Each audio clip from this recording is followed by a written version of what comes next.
Good morning, and welcome to today's live event, Levers and Drivers for the Four Pillars of Self-Mastery. Today, I'm going to talk about something that impacts performance, leadership, and decision-making more than most people realize. The pace of change is accelerating, and the volume of disruption, bad news, conflict, uncertainty, pressure feels like it's flooding the zone, literally. And here's the problem. Most people are trying to manage that after the fact with kind of regulation. They wait until they feel overwhelmed. Then they try to calm down. They wait until the stress is already in their body. Then they try to think clearly. But when the stimulus is coming this fast, the conscious mind can't keep up. You don't have enough time or enough bandwidth to analyze every trigger, process every emotion, and talk yourself down 50 times a day. So the strategy has to evolve. What we need is prevention, the ability to catch it early and stop the cascade before it becomes fight or flight, before it becomes panic, before it turns into hours of internal catastrophizing. Because once the nervous system shifts into threat monitoring mode, the danger isn't just what's happening outside, it's what your mind starts generating inside, replaying, predicting, scanning, rehearsing worst case scenarios, until your system recruits more and more anxiety pathways and you end up escalating yourself from the inside. That's what destroys agency. So today is not about insight. It's not about intellectual understanding. It's about training. I'm going to introduce two practical tools: positivity conditioning, which shifts your bias, the default bias, from expecting threats to expecting neutral outcomes, and even positive outcomes. And I'll also introduce emotional modulation, an approach that happens so early in the sequence that the emotion doesn't get a chance to lodge and take over. This is about building automaticity, because in real life, you don't rise to the level of your intentions, you fall to the level of your conditioning. So today, we're going to practice the levers that return you to presence, keep you in regulation, and keep you in focus and engagement rather than fight or flight. So focus and engage is what we want. That's where agency comes from. Focus and engage, no matter what's happening around you. So let's jump in. I'll start with just a quick illustration to get us all on the same page, because I talk about the 7-step reset. Next week, I'll get into steps 4 through 6, which I tend to not talk about a lot. But when I mention agency, when I mention presence, mindfulness, these things, we're talking about steps 1, 2, and 7. So 7 is our return to presence. Because if you think about steps 1 through 7 as something we repeat over and over as part of a series of stimulus response cycles, presence is at the end. So we return to presence. This is happening thousands of times a day. If we don't return to presence, we're bringing our old stress, our past concerns and anxieties into the next stimulus response cycle, which turns it into a stimulus reaction cycle because it starts going so fast and we're kind of triggering ourselves from the inside. This is our conditioning. So we're constantly working on our conditioning, and we'll do some of this today. As I said, we don't rise to the level of our attentions, we fall to the level of our conditioning. And then this one is regulation or regulated. You want to get back to being regulated. And by being regulated, you're now ready for that stimulus. Regulation is a broad term. It has corrective after the fact, and it has prevention before the fact.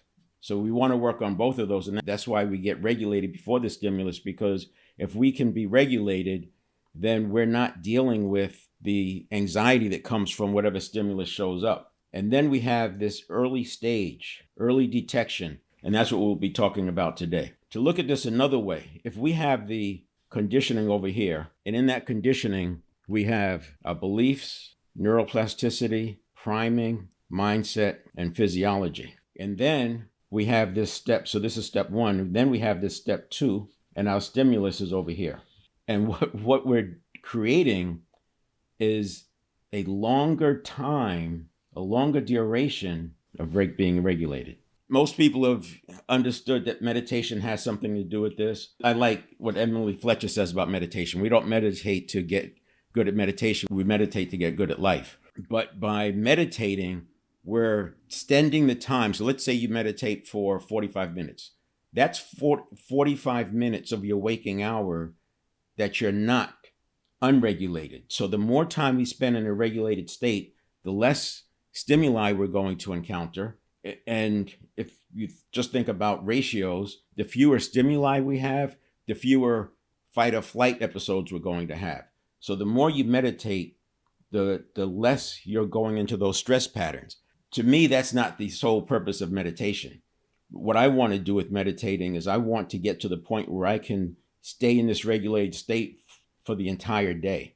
And what I've landed on is just a 10-minute in the morning to get myself reset every morning, because you wake up, you're fresh, right? So you hydrate and all that, and I regulate in the morning. But here's the idea in the 7-step reset. If we start catastrophizing, what's going to happen is the system starts looking internally for more justification to be stressed, and it finds more stress. So we talk about, relaxing the fist, unclenching the jaw, relaxing your shoulders, maybe leaning back if you're sitting down. Because what we need to do is get out of that stress posture, because the stress posture just reinforces this catastrophization. The system is looking for reasons to be stressed out. It's going to find them, and anything will do. And then you start thinking about all the things that could go wrong. So by extending the time that we're regulated, it's easier to get back to a regulated state. Now, this takes a while. If you're meditating, you start meditating, you may not notice the effects of this, the elongation, for weeks, maybe even a couple of months. But once you understand that one of the things you're doing with meditating is extending this regulated time, the other thing you can do is get yourself involved in activities where you are spending more time being regulated. So, for example, hiking. I love riding the motorcycle in the twisties because you're constantly focused. You're 2-lane road. You got a lot of blind turns. You're at a spirited pace. You're constantly looking. I had a buddy whose wife suggested that he take his blood pressure before a ride, go out, do a twisties ride, a couple of hours, and come back. Blood pressure was normal, and he had been struggling with it. That is a illustration as to how this being regulated can get us out of that fight or flight. We're just reducing the amount of times we're in fight or flight, and eventually we start building more of a presence. It's easier to get into presence. I'll talk a little bit today about some things we can do to get there quickly. I'll set it up with that, but then we're going to get to the 2 conditioning ones. And I want to focus on the conditioning because that's what's going to make it work on a bad day of a bad week. That's where the automaticity comes from when you build it in the conditioning, because if you've watched any of this content, you know how fast the subconscious or network of neurons processes, and the conscious mind is just slow compared to it. I mean, it's 50 bits per second versus 11 million bits per second. It's not even in the ballpark. So what we have to do is condition these things in at the network of neurons level so it's happening automatically real time in a prevention posture rather than a reactive one.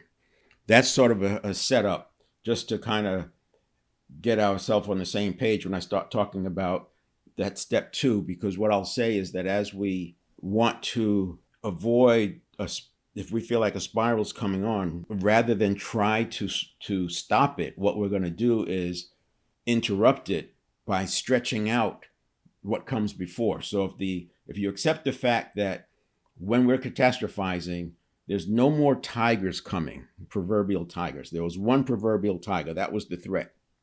After that proverbial tiger, the rest of the threats we were manufacturing inside, because the system is looking for more justification as to why we're so stressed out, and it's going to find things. And if it can't find them, it just keeps recruiting neurons. And it doesn't know that this neuron you recruited or neural pathway has to do with something that happened 5 or 10, 15 years ago. It's just looking for anything that's worthy of this much stress. And that's how you see a person spiral up. And the other thing that can happen is it kicks in the I don't want power. And now we're fighting against ourselves. And that I don't want power can also be associated with fight or flight or existential. And now you have this piling on, which is why sometimes it's just hard to get out of it. And if you ever work with somebody and you see that they get through it, once they take the action and they get through it, then they're calm. It's like, okay, now it flips. Now they're like, okay, what can I do? Now they want to be successful. I used to do an exercise where I would have people imagine that they were in this field and they would walk across, they'd have to start walking across this field, and there was this huge ball that was way off in the distance. And as they got closer to it, it turned into this gyrating thing with fumes coming off of it. You could see the heat waves coming off of it, and it was moving, and it was these gross colors. Basically, I'm trying to depict something that looks like a monster, right? But I call it a ball. And they get closer, it gets bigger, and they can smell it, and it's scary, and it's gyrating, and it's taunting them. And what I'm doing is, in the workshop, I'm looking to make sure that people are starting to get tense because they're getting closer to it. So I'm creating a set of associations. The reason I don't do it in the workshops anymore is because I have to get people into a semi-hypnotic state. And it's hard to keep everybody there. And you're going to have people who don't fall into that state. And so it doesn't, if you're not fully into that state, you may not experience. Sometimes you do, sometimes you don't. Anyway, as you get closer and I'm watching the tension, then I have the person slowly reach out and touch it. And you could see that and I have them physically do it. And then you could see that it's getting tense. And then they touch it. And then you see this relief happen because it disappears. You could do it yourself. You touch this thing, and it's sort of like a metaphor for you face your fears, and the death of the fears are certain. And it's very similar to this thing that when we're catastrophizing, we're just reacting to internal fear, internal associations. This is the 4 pillars of self-mastery. And this is aligned and supportive of emotional intelligence, not taking anything away from emotional intelligence, but emotional intelligence was created and developed in the mid-90s. And at that time, the neuroscience that was out to the public wasn't far enough along. They were still deep in the labs trying to figure this thing out. Myelin, for example, was thought of as an inert until as late as the 1950s. By the late 90s, they realized that myelin had to do with more efficient, effective, and faster firing neurons, which is where habits live. So up until that clarity around the neurons, it was easy to think of habits living in the subconscious mind. But this is why I call it a network of neurons. The habits live in the network of neurons, and the conscious mind is the conscious mind. So when you have these habits, it's not you. And when you do this catastrophizing, it's not you. It's not your mind. It's your network of neurons. So it's important to have that separation. Self-awareness and self-management are 2 of the 4 pillars of emotional intelligence. What I'm talking about today gets directly at self-awareness and self-management, and that's the self-mastery. So the self-mastery takes in both of those 2 bullets, and it's foundational for dynamic leadership. So there are some parallels and overlap. Here are the 4 pillars. Knowledge, habit, mastery is second, because you have to first get to the point that you believe you can change your habits for the rest of this to even be interesting. And then state mastery is about what I was just talking about, getting back to presence so that we're ready for that next stimulus. So we're not going into stress mode all the time, but we're staying calm and adaptive and ready. And then you have your forgiveness. And I put that in there because as we go through the 7 performance areas, the mental, physical, spiritual is definitely in our control. And that's spiritual, our higher self, not the spiritual realm, our awareness of awareness. And then the emotional is in our control as well. But if a person is spending a lot of time being stressed out, then they are probably emotionally hijacked and they feel like something's taking over. So we move from 100% control here to 100% control here. And that's where the emotional modulation comes in. That's what we'll be doing today. And then the relationship, professional, financial, these all require other people. And the reason why I put forgiveness in there is because if a person gets agency here, but they have some open wounds from past relationships that they haven't healed or worked through or processed, and they have something that reminds them, maybe a song comes on, or maybe a place is mentioned, and that has to do with where they had this hurt and pain. And next thing you know, internally, they're going into this fight or flight and this anxiety and all this tension comes up. And then back to the point, once this tension comes up, it goes both ways. Shallow breathing creates anxiety. Anxiety creates shallow breathing. You start breathing shallow, the system, that early detection system, is going to be looking around. Okay, something's causing stress. What is it? It's going to find stuff and pull it in. Next thing you know, you're checked out because you're focused on this thing that happened 5 years ago. So that's why I put forgiveness in there as one of the pillars to make sure that we've closed those or healed those open wounds. Then professional and financial. Those are usually out of scope because that has to do with the person's quest, and whatever the quest is, we do the work there. Usually we'll uncover some more challenges, create some bad days out of the bad week, not intentionally, but when you're stretching, that's going to happen. And that gives us another chance to get stronger with the agency. Mental is the foundation. You have to have the knowledge, but to know or not do is to not know. So we spend a lot of time in the actual habit change, and that's why neuroplasticity is so important. So while the second one is physical, most of it is dealing with physiology, and neuroplasticity lives in the network of neurons, and that's why it sits in the physiology. Consciousness, awareness of awareness, that's your spiritual, and then self-regulation would be the emotion. And what we focus on here is prevention and early addressing it, so we're not into suppressing or trying to get back on track. And then there's your 7-step reset. So step 1 is your conditioning. Step 2 is where we're regulated. This is the picture I was drawing, right? Having that getting this longer and longer. The more time I spend in step 2 in a day, the fewer stimulus reactions I'm going to have. I drew a diagram the other day where if you focus on your purpose, you start with purpose, and you have somewhere, let's call it about 120 degrees from that purpose is your range of what you're going to be paying attention to. The rest of that you can ignore for the most part. You can check in on it once a week, but I'm not going to react to every little thing if it's outside of my cone of purpose and passion, of my direction. So that's going to reduce the number of stimulus response cycles you have. That's going to reduce the potential for threat.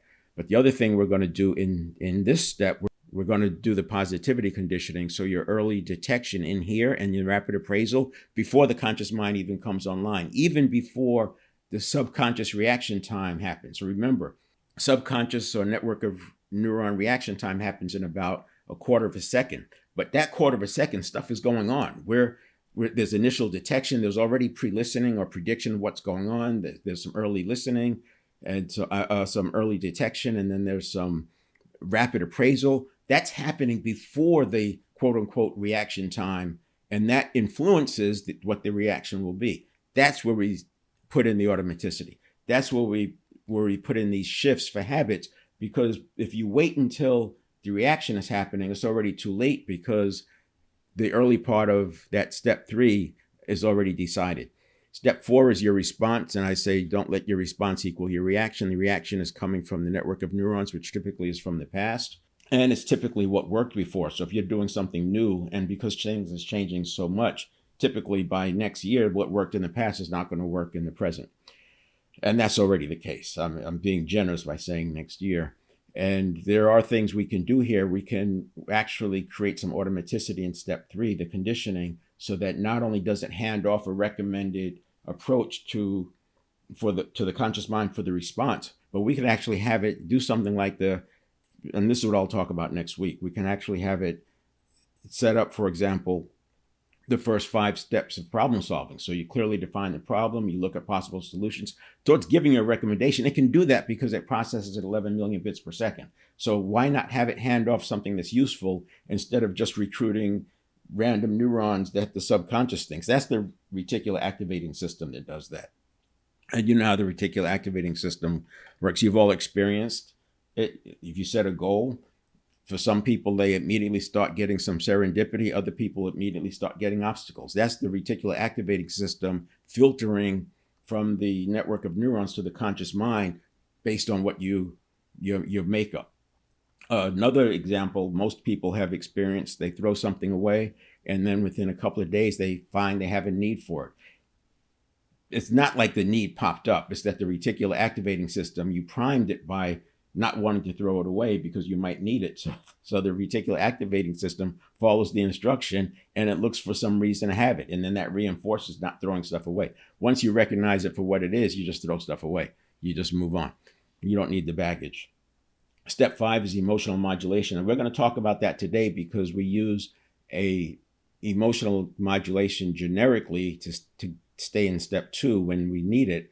But we also use a emotional modulation based on the current stimulus response cycle. So we don't always need it, but if something hits and you start getting triggered, that's the time that we're going to use the emotional modulation before step 6, which is action. We don't want to be taking action when we're emotionally triggered. The good news is this is This can be done in a second or two. Once you have practice, it happens automatically. Just the thought can make it happen. But initially, like today, when we do the exercise, this is a good 90 seconds. And then we have step 6, which is action. And there I talk about we're going to do it, we're going to delay it, we're going to delegate it, or we're going to discard it. It's some form of that. And that all comes from here as part of your response. And if you're in the moment with somebody and you're feeling this, that you've got to do some modulation, you may say, give me a minute. Why don't we get together in about 15 minutes? I just want to look at something, or I've got something I need to take care of, whatever. You can put that pause in there. That would be delaying it, for example. And then we're going to turn to mindfulness or presence. That's step 7, is getting back to presence. So the idea here is that 7, 1, and 2 are the important ones. 7, 1, and 2 is where we maintain our agency and personal leadership. 7, 1, and 2. Back to presence. Keep working on our conditioning. That's our baseline. And then making sure we're regulated so we're using the most amount of our conditioning capability as possible.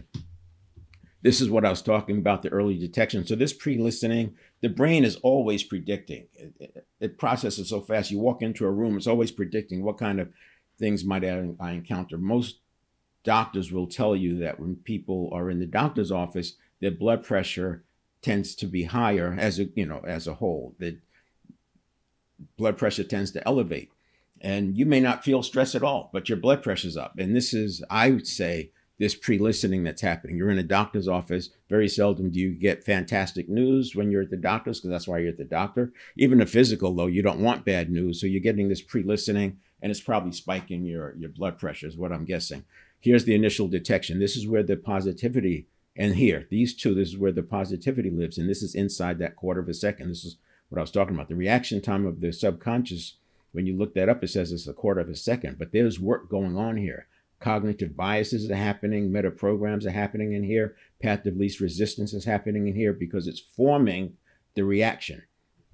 So if you watch a cat that has a reaction time of anywhere from 40 to 80 milliseconds, and you've seen these things where they use a snake or a cucumber or aluminum foil or whatever, the cat jumps. That 40 to 80 milliseconds was what was going on here. The initial detection, the rapid appraisal, and then the jump. The jump is the reaction formation or the reaction. And then we got into the conscious mind side. And this is the 7, 1, 2 depiction, 7, 1, 2, 7, 1, 2. Because if we don't do that, we run the risk of doing this.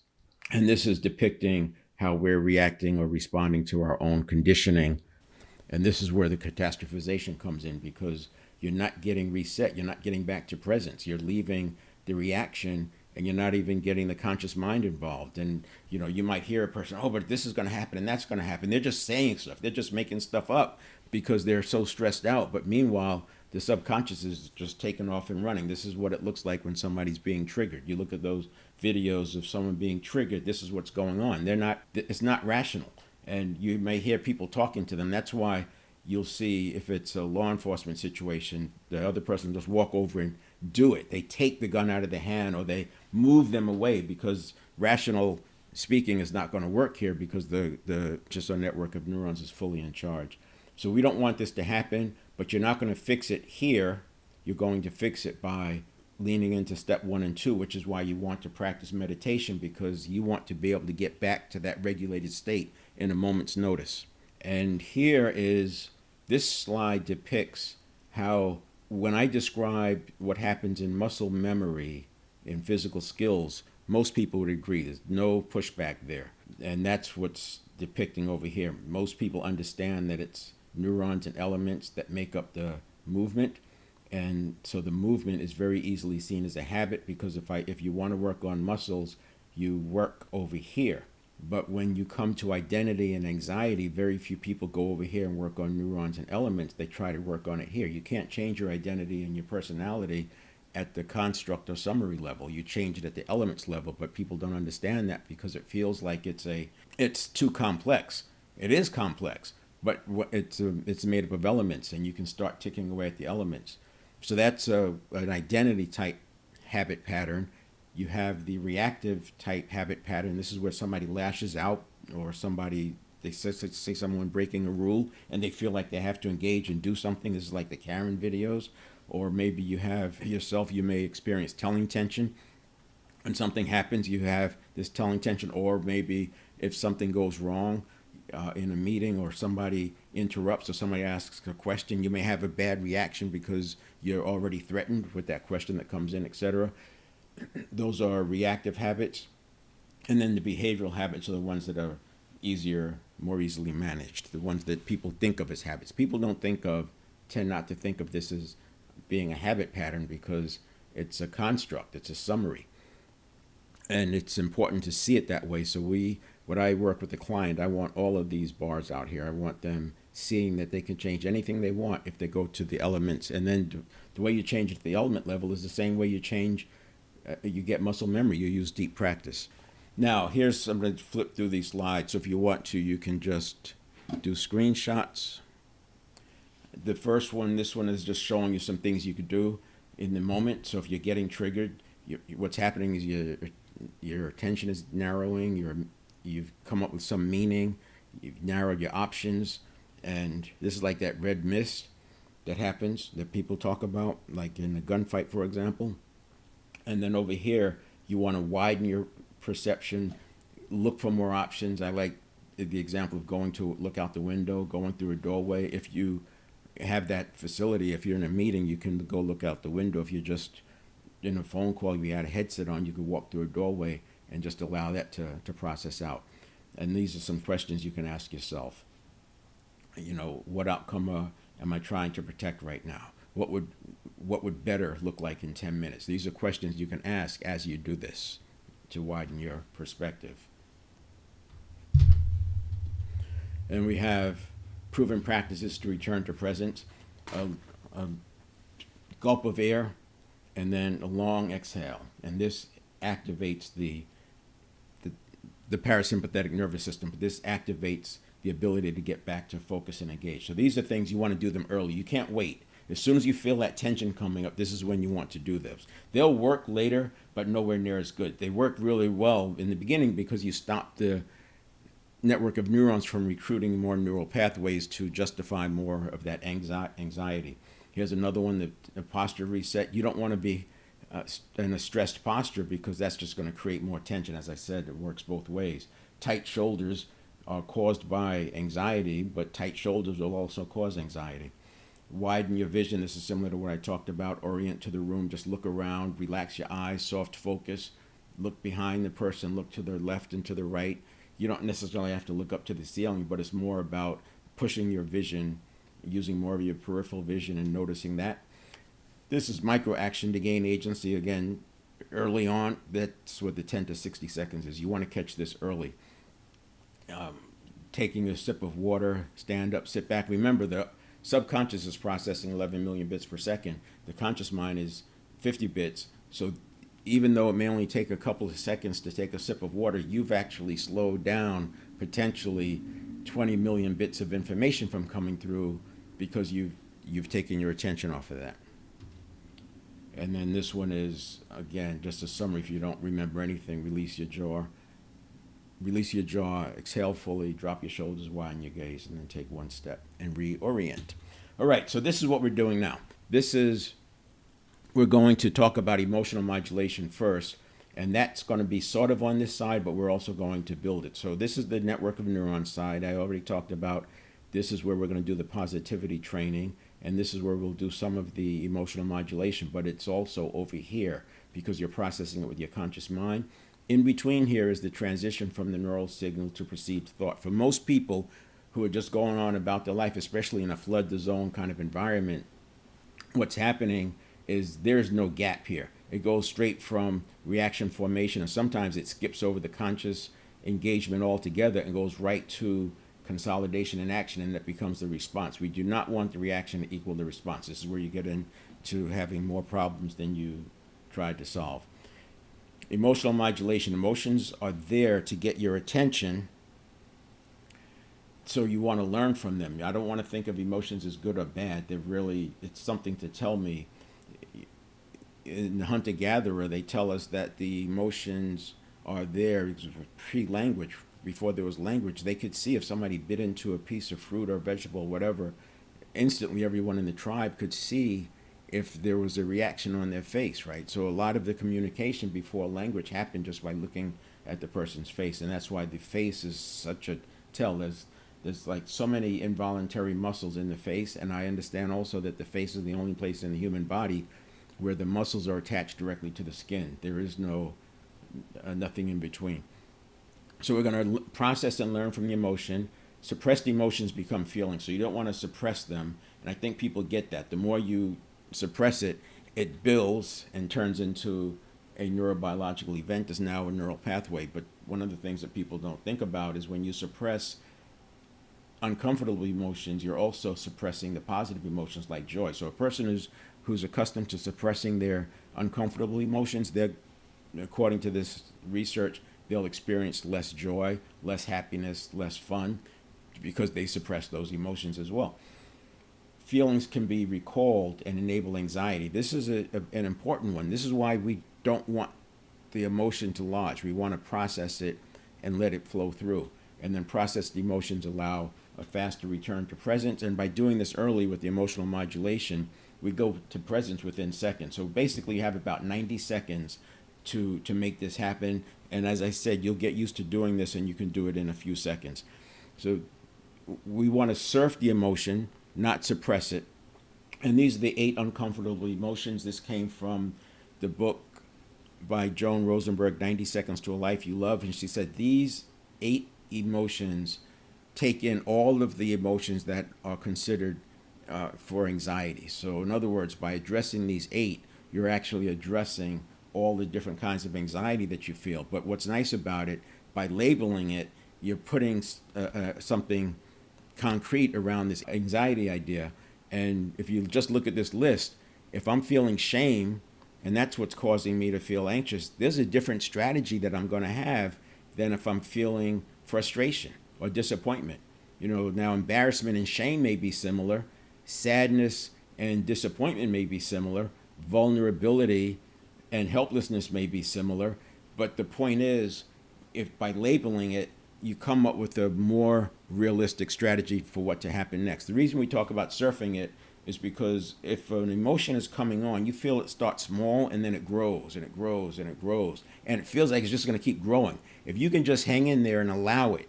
So there's a RAIN model. Recognize it, acknowledge it, investigate it to see what it's about, and then nurture. And that nurtures to get back to presence. We want to think of ourselves as surfing that emotion as it's rising up. We don't want to suppress it. Just let it rise, and then it's going to fall down the other side. If you put tension into it, if you put attention into it, you're going to create tension, and it will keep building. It's almost like wind and a kite.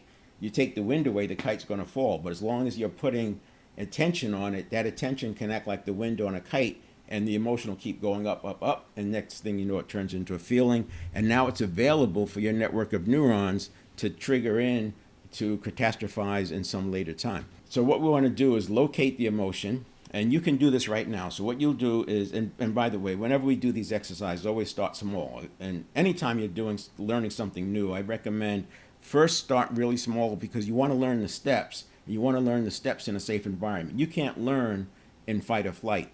The system, our system, is either biased towards growth or biased towards protection.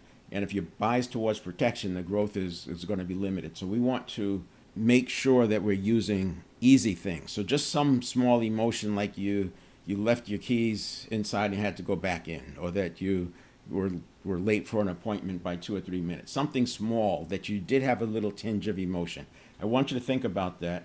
And now notice where it is in your body. This is the locator. You just feel where it is in your body. It might be in your shoulders, might be in your chest, might be in your stomach, whatever. And once you feel where it is, then label it. And you may feel like, well, I don't know. If you did know, what would it be? Get yourself to pick one. And it could be 2 or 3, but for this exercise, just limit yourself to one, the one that's most likely it. Now that you have the one that's most likely it, you want to then say, okay, what is this emotion there to tell me? Why am I feeling this? And so in that example, if maybe you were late for a meeting or an appointment, what it's telling you is you have to use a different strategy to make sure that you're not late. It's simple, right? But what was that emotion? Maybe that emotion felt a little shame, or maybe a little embarrassment, maybe a little disappointment in yourself, whatever it was. Then the question, after you've learned from it, you say, what do I have to do from here? And it may be nothing, but it may be something. But now you're back into your circle of influence. You're no longer looking at the circle of concern and not focusing on what you can do. This is just called emotional modulation. It's 90 seconds, very simple. You locate it. And the reason to locate it is because you're slowing things down and you're focusing and you're taking your attention from out there to inside, but you're doing it in a focused way. So you're not just escalating. And then you label it with one of the uncomfortable emotions, and then learn from it. What is this emotion there to teach me? And then what's not right yet, and what do I need to do from here would be your next steps. So again, you're acknowledging it. That's what's happening in the location stage. You're acknowledging it, and then by labeling it, you're reducing the emotion to just an element rather than a summary, and you're defining it. You're giving it some definition. And you want to be breathing when you do this, long, slow breaths. And this happens in seconds. Like I said, 90 seconds, but you'll get to the point where you do it in 3 or 4 seconds. I'm almost never using 90 seconds to do this. And it's because of the positivity exercise, for one, but also because I've severely reduced the number of stimulus response cycles I have with some of these techniques and tactics that I'm talking about. And none of these are hacks. Hacks don't work because your brain is always trying to get back to efficiency. By getting back to homeostasis, it absorbs that hack and then it just neutralizes the hack. And then learn from it. So surfing the crest. And you're going to feel that emotion rise up. So even right now, you just feel that emotion rise up, and then you'll feel it go down on the other side. I also used to do this exercise where I would have people, and I still do. So I would have people, the instruction works well in a workshop, put your two palms together like this, fingers pointing up, and on the count of 3, I want you to push as hard as you can with your right hand. 1, 2, 3. And you'll see people do this. And then I would ask, well, what's going on? Why aren't you pushing with your right hand? They said, yeah, we are. And I said, well, take your left hand down. Now push with your right hand. So, and then the conversation is, why didn't it do that? Because we automatically pushed with our left hand. And that symbolizes how we're automatically wired to push back against things that happen. So it's a way of opening the door to that conversation. Then we're going to do the positivity exercise. This changes the bias of the initial stimulus appraisal. So think about it from a hunter-gatherer standpoint. They're out in the field, they're hunting, gathering, whatever, and they walk out into a field. It's natural to see how the first thing they would do is look for threats before they start looking for the food. They're going to make sure they scan for threats. So it makes sense that comes first. And even in priming, it's interesting that priming is all about sequence. So depending on like if you're filling out a heading for an exam, depending on what came first, if you activate gender first, there's one set of results you get. If you activate ethnicity first, depending on who the audience is, you get a different set of results because it's what activates first. And what's going on is the subconscious is activating for threat. And what we're going to do with the positivity conditioning is we're going to tone that down. We're going to reduce the amount of assumptions of threat from about 80% to something like 20% with this exercise. Threats are treated as life-threatening. And so it doesn't really recognize, oh, that's just a kitten and this is a tiger. Everything is like a tiger, and it's all fight or flight. And we need to be focused and engaged. And most people have not encountered a tiger in the wild that could eat them in the last few years. But yet, how many fight or flight episodes have you had? So just keep that in mind. Changing the bias to neutral and positive. And we're not taking away your threat detection. We're just making sure that a threat is really a threat before we start finishing the processing, because this is happening so fast. It's happening inside of a quarter of a second. So you always have a chance to come back and reassess. But we're just saying we're going to skip some of these because then we already know that's not a threat using this process. And then it's retraining and takes time. So I need to impress upon you both of these, the emotional modulation, less so, but still you have to practice it. And we just practiced it once. You can practice this over and over. And you can actually practice these two together, which you'll see in a moment. This one is definitely important to practice. It's going to take you about 6 weeks to fully own it on a bad day of a bad week. I would say to be able to execute it on a good day of a good week, you'll see results in as little as 10 days. But to own it, it's going to take you 4 to 6 weeks. So again, here's what we are. This is the same slide I showed you before, but we are in here. We are inside before the quarter of a second. This is happening here. And you cannot stop it when it's happening here, because by the time you know about it, an entire quarter of a second has passed from this point to where the preconscious, the conscious mind or preconscious surfacing starts to happen. And that's why it takes time. The same way if you're training a dog to sit, you can get the dog to sit in a safe environment, but as soon as you get into something where there's a lot of stimulation, all of a sudden the dog doesn't want to sit. So you got to get back to a place of calm. But if you train it long enough, it'll sit in any kind of environment or whatever thing you're teaching them to do. So the positivity exercise, where we're going to start is you come up with an unpleasant experience. And I use the example of getting a flat tire. That equals the negative experience. And I use something minor like this. Again, you could be late for a meeting maybe, or maybe you lost some money or whatever. You had a little fender bender. Anything that's an unpleasant experience. Maybe you had a bad experience at a meeting. So, but keep it calm, keep it mild, keep it something that it's just barely, nothing major, because we want to make sure we learn the steps. Then the next thing you're going to do is find the larger positive frame. So in the case of the flat tire, the larger positive frame or the larger positive context is the car. And probably like most people, the car was once a goal. Now that you have the car, there are things that happen. You can't have a flat in your car if you don't have a car. So what we're going to do is make sure we can find the greater positive frame. Now, this is not positive thinking. It's not reframing. It's literally conditioning the network of neurons to scan your life and see, is there more positive context? So for example, if you lost money, the positive context that you have an income and that you had money to lose. And it may sound like positive mental attitude. If you had a bad experience at a meeting, the positive context is you have a job. The positive frame is you have a job. You don't want to intellectualize this. You want to make it literally a quick, and the closer, the more direct you can have it, the better. So that's why the flat in the car works really well. If you have a argument with a loved one, the positive context or positive frames that you have a great relationship with them. And the argument is just something that may happen.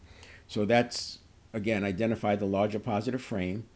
The car is the larger positive frame. So this is how you do it. And then having a car is the larger positive frame. The flat tire is the negative experience. And then here's the process. 3 times a day and do 3 reps. Each rep is about 30 seconds. So I did it with meals, breakfast, lunch, and dinner when I did this. But just do it. You want to do it every day for 6 weeks, 3 times a day.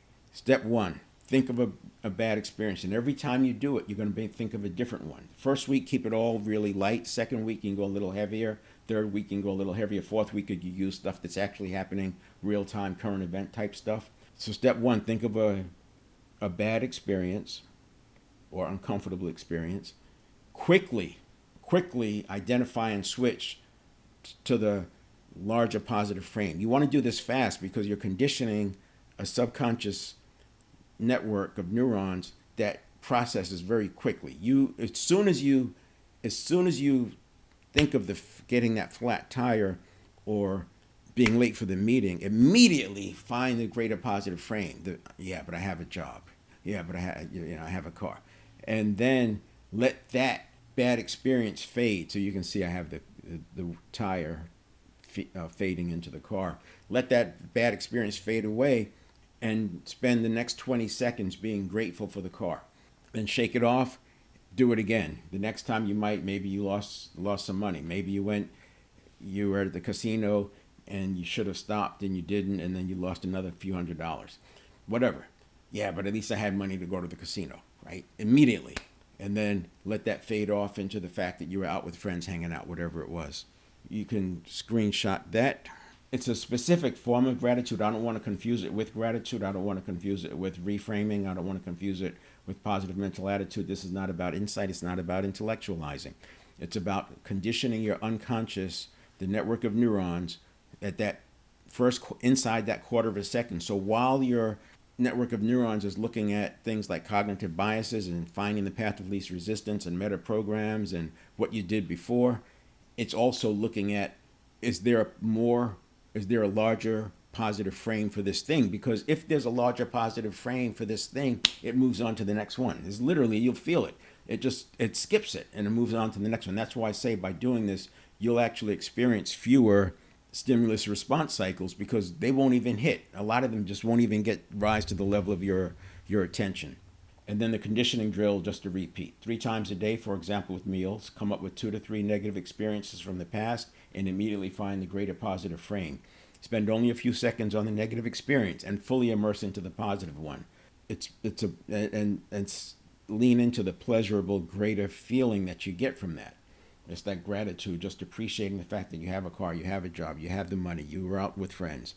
And then you do this at least 5 days a week, but I prefer 6 or 7 every day, increasing the intensity of the negative experience that you use. Eventually you get to the point where you can actually process and start using it with the emotional modulation, because as the emotional modulation exercise comes up and you feel that negative thing, you can also take that one and look at the greater positive frame. So now you're processing old emotions. You're processing old emotions by not just saying, I'm not going to think about it, but it's saying, you know what? That emotion is connected to this. This emotion is connected to that. And it helps to process them and move them out of your neural pathways, and then they don't bother you anymore. And immediately begin looking for opportunities to apply the skill real time as you go about your day. That was a lot. And this is about prevention. It's huge because if you don't get a handle on that first half second, the reaction has a good chance of becoming your response. And if that happens, you run some risks. Like I like to say that trust is like you build trust like on an escalator going up, but you can lose it. Feels like jumping out a window on the way down. You can lose it in a day. You can lose it in a minute.